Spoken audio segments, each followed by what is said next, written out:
We know nothing, पिरो। No one knows anything and even that's not certain. किसी को कुछ नहीं पता, और किसी को यदि कुछ पता है तो ये नॉलेज भी निश्चित नहीं है। आपको हर उस बात पर भरोसा नहीं करना चाहिए जिसे आप सच मानते हैं। आपसे गलती हो सकती है, हर चीज पर सवाल उठाया जा सकता है, हर चीज पर संदेह किया जा सकता है। तो फिर सबसे अच्छा विकल्प खुला दिमाग रखना है। किसी भी ज्ञान के प्रति प्रतिबद्ध न हो और आप निराश नहीं होंगे। यह संशयवाद की मुख्य शिक्षा थी, एक प्राचीन यूनानी दर्शन जो प्राचीन ग्रीस और बाद में रोम में कई सौ वर्षों तक लोकप्रिय था। प्लेटो और अरस्तु के विपरीत सबसे चरम संशयवादी किसी भी चीज पर दृढ़ राय रखने से बचते थे। 365 ईसा पूर्व से 270 ईसा पूर्व के बीच प्राचीन यूनानी दार्शनिक पायरो अब तक का सबसे प्रसिद्ध और शायद सबसे चरम संशयवादी दार्शनिक था। उसका जीवन निश्चित रूप से अजीब था।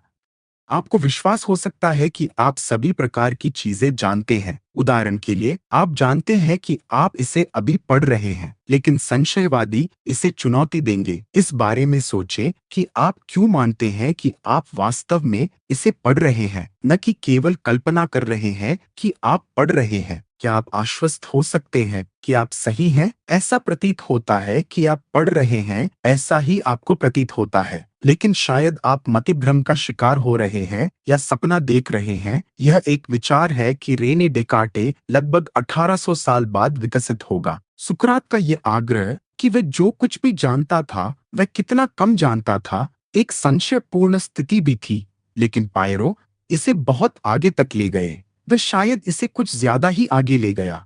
यदि उनके जीवन की रिपोर्टों पर विश्वास किया जाए, और शायद हमें उनके बारे में संदेह भी करना चाहिए, तो पायरो ने किसी भी चीज को हल्के में न लेकर अपना करियर बनाया। सुकरात की तरह उन्होंने कभी कुछ लिखा नहीं, इसलिए हम उनके बारे में जो कुछ जानते हैं वह अन्य लोगों द्वारा दर्ज की गई बातों से आता है, विशेषकर उनकी मृत्यु के कई शताब्दियों बाद। उनमें से एक, डायोजनीज लेर्टियस, हमें बताता है कि पायरो एक सेलिब्रिटी बन गया था और उसे एलिस का उच्च पुजारी बनाया गया जहां वह रहता था, और उसके सम्मान में दार्शनिकों को कोई कर नहीं देना पड़ता था। हमारे पास इसकी सत्यता की जांच करने का कोई तरीका नहीं है, हालांकि यह एक अच्छा विचार लगता है। हालांकि जहां तक हम बता सकते हैं, पायरो ने अपने संदेह को कुछ असाधारण तरीकों से जिया। यदि उसकी रक्षा के लिए उसके मित्र ना होते तो पृथ्वी पर उसका समय बहुत कम होता। किसी भी अत्यधिक संशयवादी को लंबे समय तक जीवित रहने के लिए कम संशयवादी लोगों के समर्थन या बहुत अच्छे भाग्य की आवश्यकता होती है। यहाँ बताया गया है कि उन्होंने जीवन को किस प्रकार अपनाया। हम इंद्रियों पर पूरी तरह भरोसा नहीं कर सकते। कभी कभी वे हमें गुमराह करती हैं। उदाहरण के लिए, आप अंधेरे में क्या देख सकते हैं, इसके बारे में गलती करना आसान है। जो लोमड़ी की तरह दिखती है वह केवल एक बिल्ली ही हो सकती है। या आप सोच सकते हैं कि जब पेड़ों पर केवल हवा चल रही थी तो आपने किसी को आपको बुलाते हुए सुना होगा। चूंकि हमारी इंद्रियां अक्सर हमें गुमराह करती है, पायरो ने कभी भी उन पर भरोसा नहीं करने का फैसला किया। उन्होंने इस संभावना से इनकार नहीं किया कि वे उन्हें सटीक जानकारी दे रहे होंगे, लेकिन उन्होंने इस मुद्दे पर अपना दिमाग खुला रखा। दिसपोर का रखा, दिमाग खुला रखा। इसलिए जबकि अधिकांश लोग चट्टान के किनारे को नीचे गिरने के भय के साथ देखने को मजबूत सबूत के रूप में लेंगे कि और आगे बढ़ते रहना बहुत मूर्खतापूर्ण होगा, पायरो ने ऐसा नहीं किया। शायद उसकी इंद्रियां उसे धोखा दे रही थीं, इसलिए उसने उन पर भरोसा नहीं किया। यहाँ तक कि उसके पैर की उंगलियों को चट्टान के किनारे पर मुड़ने का एहसास या आगे की ओर झुकने का एहसास भी उसे आश्वस्त नहीं कर सका कि वह नीचे चट्टानों पर गिरने वाला था। उसे इस बात का अंदाजा भी नहीं था कि चट्टानों पर गिरना उसके स्वास्थ्य के लिए कितना बुरा होगा। वह इस बारे में पूरी तरह आश्वस्त कैसे हो सकता है? उसके दोस्त, जो संभवतः स्वयं संशयवादी नहीं थे, ने उसे दुर्घटनाएं होने से रोका, लेकिन यदि वे ऐसा नहीं करते तो वह हर कुछ मिनटों में मुसीबत में पड़ जाता। अगर आप निश्चिंत नहीं हो सकते कि वे आपको चोट पहुंचाना चाहते हैं, तो जंगली कुत्तों से क्यों डरें? सिर्फ इसलिए कि वे भौंक रहे हैं और अपने दांत निकाल रहे हैं और आपकी ओर दौड़ रहे हैं, इसका मतलब ये नहीं है कि वे निश्चित रूप से काट लेंगे। और अगर वे ऐसा करते भी हैं, तो जरूरी नहीं कि इससे नुकसान हो। जब आप सड़क पार करते हैं, तो आने वाले ट्रैफिक की परवाह क्यों करें? हो सकता है कि वे गाड़ियां आपको न मारें। वास्तव में कौन जानता है? और फिर चाहे आप जीवित हो या मृत, इससे क्या फर्क पड़ता है? किसी तरह पायरो पूर्ण उदासीनता के इस दर्शन को जीने और सभी सामान्य और प्राकृतिक मानवीय भावनाओं और व्यवहार के पैटर्न पर विजय पाने में कामयाब रहा। वैसे भी यह किंवदंती है। उनके बारे में इनमें से कुछ कहानियां संभवतः उनके दर्शन का मजाक उड़ाने के लिए गढ़ी गई थीं, लेकिन इसकी संभावना नहीं है कि वे सभी काल्पनिक हों। उदाहरण के लिए, वह प्रसिद्ध रूप से किसी के द्वारा देखे गए सबसे भयानक तूफानों में से एक के दौरान नौकायन करते समय पूरी तरह से शांत रहे। हवा पालों को टुकड़े टुकड़े कर रही थी और बड़ी बड़ी लहरें जहाज पर टूट रही थीं। उसके आसपास के सभी लोग भयभीत थे, लेकिन इससे पायरो को जरा भी परेशानी नहीं हुई। चूंकि दिखावे अक्सर भ्रामक होते हैं, इसलिए वह पूरी तरह से आश्वस्त नहीं हो सका कि इससे कोई नुकसान होगा। वह शांतिपूर्ण रहने में कामयाब रहा, जबकि सबसे अनुभवी नाविक भी घबरा रहे थे। उन्होंने प्रदर्शित किया कि इन परिस्थितियों में भी उदासीन रहना संभव है। उस कहानी में सच्चाई का अंश है। एक युवा व्यक्ति के रूप में पायरो ने भारत का दौरा किया। शायद इसी बात ने उन्हें उनकी असामान्य जीवन शैली के लिए प्रेरित किया। भारत में आध्यात्मिक शिक्षकों या गुरुओं द्वारा खुद को अत्यधिक और लगभग अविश्वसनीय शारीरिक अभाव से गुजरने की एक महान परंपरा है। आंतरिक शांति प्राप्त करने के लिए जिंदा दफन किया जाना, अपने शरीर के संवेदनशील हिस्सों से वजन लटकाना या भोजन के बिना हफ्तों तक रहना।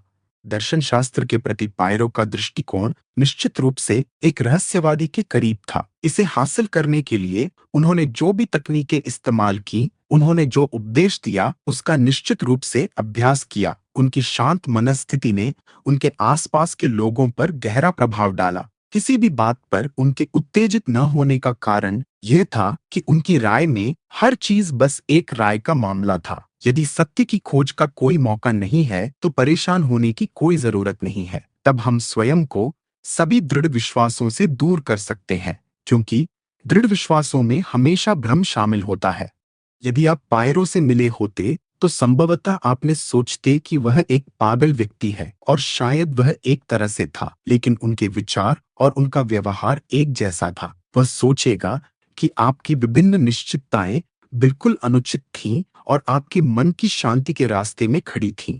आप बहुत ज्यादा हल्के में ले रहे हैं, मानो रेत पर घर बना लिया हो। आपके विचार की नींव उतनी दृढ़ नहीं है जितना आप विश्वास करना चाहते हैं, और यह उनका ज्ञान प्राप्त कर सकते हैं। दूसरे और इसके परिणाम स्वरूप हमें किसी भी दृष्टिकोण के प्रति प्रतिबद्ध नहीं होना चाहिए। चूंकि हम निश्चित रूप से कुछ भी नहीं जान सकते, इसलिए हमें सभी निर्णय स्थगित कर देना चाहिए और अपना जीवन अप्रतिबद्ध तरीके से जीना चाहिए। आपकी प्रत्येक इच्छा यह दर्शाती है कि आप विश्वास करते हैं कि एक चीज दूसरे से बेहतर है। आप जो चाहते हैं वह न मिलने से दुख उत्पन्न होता है, लेकिन आप यह नहीं जान सकते कि कोई भी चीज किसी भी चीज से बेहतर है। इसलिए उन्होंने सोचा, खुश रहने के लिए आपको खुद को इच्छाओं से मुक्त करना चाहिए और इस बात की परवाह नहीं करनी चाहिए कि चीजें कैसे होंगी। यही जीने का सही तरीका है। पहचाने कि कुछ भी मायने नहीं रखता।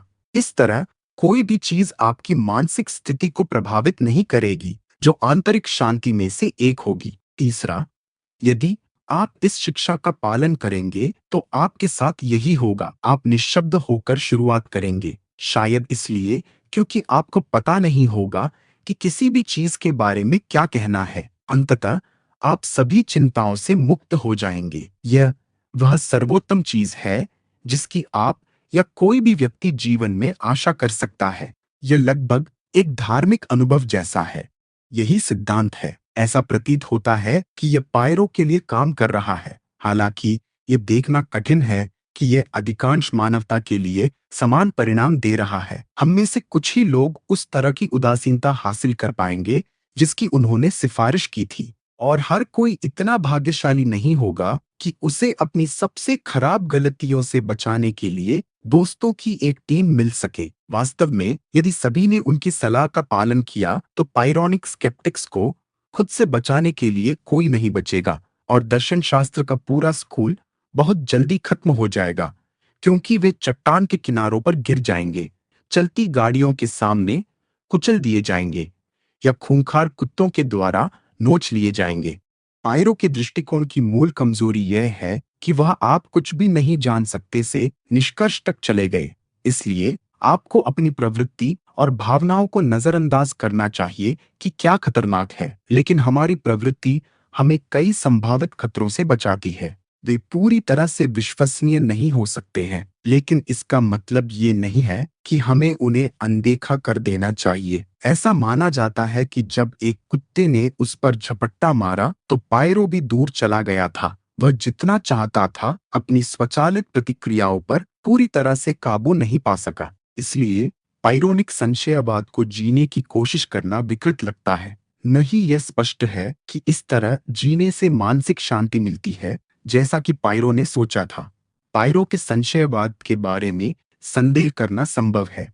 आप शायद यह सवाल करना चाहेंगे कि जिस तरह के जोखिम उसने उठाए, क्या उससे वास्तव में शांति आएगी? हो सकता है कि यह पायरो के लिए काम करता हो, लेकिन इसका क्या सबूत है कि यह आपके लिए काम करेगा? हो सकता है कि आप 100% आश्वस्त न हो कि एक खूंखार कुत्ता आपको काट लेगा, लेकिन अगर यह 99% निश्चित है, तो जोखिम न उठाना ही उचित है। दर्शन के इतिहास में सभी संशयवादी पायरो जितने अतिवादी नहीं रहे हैं। मध्यम संशयवाद धारणाओं पर सवाल उठाने और हम जो मानते हैं उसके सबूतों को बारीकी से देखने की एक महान परंपरा है, बिना इस तरह जीने की कोशिश किए जैसे कि हर समय हर चीज संदेह में थी। इस प्रकार का संदेहपूर्ण प्रश्न दर्शन के मूल में है। सभी महान दार्शनिक इस अर्थ में संशयवादी रहे हैं। यह हठधर्मिता के विपरीत है। कोई व्यक्ति जो हठधर्मी है उसे पूरा विश्वास है कि वह सत्य जानता है। दार्शनिक इस हठधर्मिता को चुनौती देते हैं। वे पूछते हैं कि वे जो करते हैं उस पर लोग विश्वास क्यों करते हैं। अपने निष्कर्षों का समर्थन करने के लिए उनके पास किस प्रकार के साक्ष्य हैं। सुकरात और अरस्तु ने यही किया था और आज के दार्शनिक भी यही करते हैं, लेकिन वे ऐसा सिर्फ मुश्किल होने के लिए नहीं करते।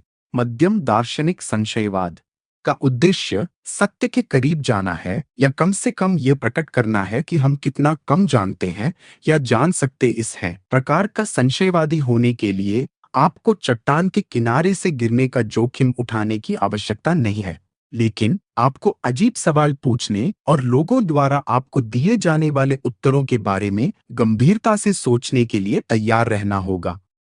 इस प्रकार लगभग 360 ईसा पूर्व से 270 ईसा पूर्व के बीच रहे पायरो ऑफ एलिस प्राचीन यूनान के एक प्रभावशाली दार्शनिक थे, जिन्हें संशयवाद या स्केप्टिसिज्म के पायरोनियन स्कूल का संस्थापक माना जाता है।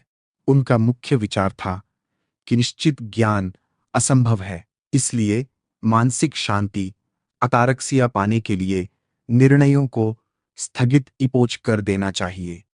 पायरो का दर्शन और मुख्य विशेषताएं। संशयवाद की नींव पायरो का मानना था कि हमारी इंद्रियां और तर्क दोनों ही अविश्वसनीय हैं। हम चीजों के वास्तविक स्वरूप को कभी नहीं जान सकते। निर्णय का स्थगन इपोश। चूंकि हम सत्य नहीं जानते, इसलिए हमें किसी भी बात पर हाँ या ना का निर्णय नहीं लेना चाहिए। अतारक्सिया मानसिक शांति। पायरो का उद्देश्य अकादमिक बहस नहीं, बल्कि जीवन की शांति पाना थी। जब हम सही गलत या अच्छे बुरे पर निर्णय लेना छोड़ देते हैं तो हमारा मन शांत हो जाता है। जीवन शैली। उन्होंने सरल जीवन और तटस्थता इंडिफरेंस का समर्थन किया। प्रभाव। ऐसा माना जाता है कि उन पर भारत में जिम्नोसोफिस्ट नग्न दार्शनिकों से मिलने का गहरा प्रभाव माना जाता है। महत्वपूर्ण तथ्य। पायरो ने स्वयं कुछ नहीं लिखा। उनके विचारों की जानकारी उनके शिष्य टिमोन और बाद के दार्शनिक सेक्सटस एम्पिरिकस के माध्यम से मिलती है। उनके दर्शन को पायरोनिज्म पिरोनिज्म कहा जाता है। हालांकि पायरो ने सभी चिंताओं से मुक्ति का उपदेश दिया, लेकिन हम में से अधिकांश इसे हासिल नहीं कर पाए। एक सामान्य चिंता यह तथ्य है कि हम में से प्रत्येक मर जाएगा। एक अन्य यूनानी दार्शनिक एपिकुरस के पास इस बारे में कुछ चतुर सुझाव थे कि हम इन चिंताओं से कैसे निपट सकते हैं।